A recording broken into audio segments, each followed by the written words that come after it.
In Raja Ampat, nature was amazing. The water was clear, the coral was colorful, and many animals lived peacefully there. But then, nickel mining showed up.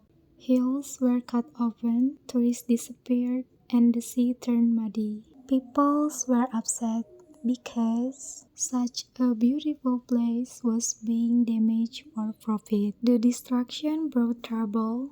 Landslide happened, fish died, and the coral started to fade. Many people tried to protect it. Everyone worked to stop the mining and take care of the land and sea. We can help too by using less waste, choosing eco-friendly products, and supporting nature protection. And we should keep our eyes on Raja Ampat and other islands. If we stop paying attention, they can be harmed again at any time.